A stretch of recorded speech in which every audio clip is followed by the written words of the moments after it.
அனைத்து நண்பர்களுக்கும் காலை வணக்கங்கள். இன்றைக்கி வீடியோ மறுபடியும் தாய்லாந்து கொய்யா, கிராஃப்டட் கொய்யாவை பற்றி தான் சொல்ல போகிறேன்.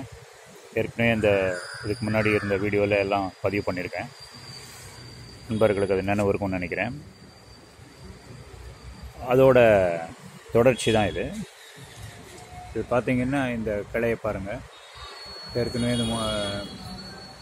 இந்த முனையில் 2 இலையை கட் பண்ணியிருந்தேன்.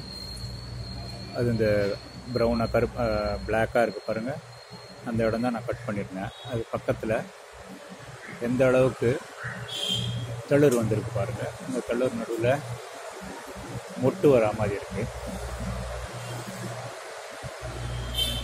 எவ்வளோ அற்புதமாக பார்க்குறதுக்கே ரொம்ப மகிழ்ச்சியாக இருக்குது.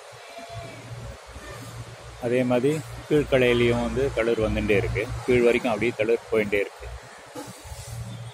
இப்படி தான் இந்த செடி பெருசாகும். பெருசாகி நிறையா பூ பூக்கும், காய்கள் நிறையா நல்லா காய்க்கும்.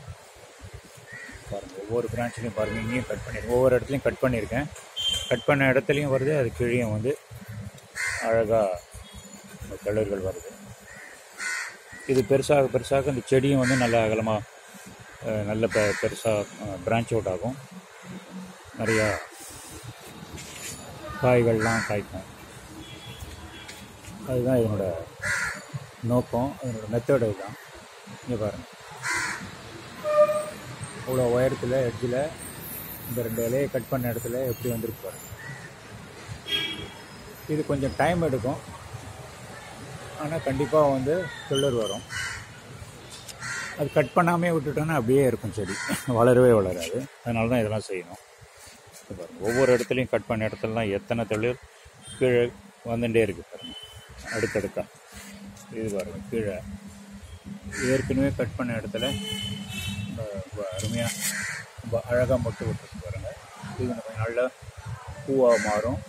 அது பாலினேஷன் ஆகும்போது பழமாக காயாக மாறிடுவார். இன்றைக்கி நான் என்ன பண்ணேன்னா, எப்சம் சால்ட்டுன்னு சொல்கிறாங்க. எப்சம் சால்ட்டில் மெக்னீஷியம் சல்ஃபேட் கலந்துருக்கு. இது நேச்சுரல் சால்ட்டு. இதை இந்த ஸ்ப்ரே பாட்டிலில் 1 லிட்டர் வாட்டரில் இந்த எப்சம் சால்ட்டு ஒரு 1.5 ஸ்பூன் போட்டு மிக்ஸ் பண்ணி அடிச்சிருக்கேன். மிக்ஸ் பண்ணி ஸ்ப்ரே பண்ணியிருக்கேன். இந்த பாருங்கள், இந்த மாதிரி ஸ்ப்ரே பண்ணியிருக்கேன். ஒவ்வொரு இலையிலையும் ஒவ்வொரு தளிர்லேயும் அந்த ஸ்டெம் பார்ட்டுன்னு சொல்கிறாங்களே, அந்த ஸ்டெம்மு கீழே இந்த சாயில் எல்லா இடத்துலையும் இந்த எப்சம் சால்ட்டு, இந்த மெக்னீஷியம் சல்ஃபேட்டோட இது எனர்ஜி அதுக்கு போகணும். போச்சுன்னா இந்த செடி ரொம்ப நல்லா வளரும். இலைகள்லாம் பசுமையாக இருக்கும். இந்த இலையில் இருக்கிற இந்த பூச்சி தாக்குதல்லாம் கண்ட்ரோல் ஆகும். அது மட்டும் இல்லாமல் இந்த மண்ணுக்கு அடியில் இருக்கிற சில பூச்சிகள், புழுக்கள் அதெல்லாம் வராமல் தடுக்கும். அண்டு அதுக்கப்புறம் இந்த செடி நல்லா அற்புதமாக வளரும். நிறையா பலன் கொடுக்கறதுக்கு இந்த எப்சம் சால்ட் இது ஒரு அரிய படைப்பது, இறைவனோட படைப்பது. அதை நம்ம தொடர்ந்து வாரம் அதை உபயோகப்படுத்தின்னு வந்தோடனே இந்த செடிகள் நல்லா வரும். இன்றைக்கி வீடியோவில் இதுதான் நான் சொல்லணும்னு ஆசைப்பட்டேன். நண்பர்களுக்கு இது பிடிச்சிருக்குன்னு நினைக்கிறேன்.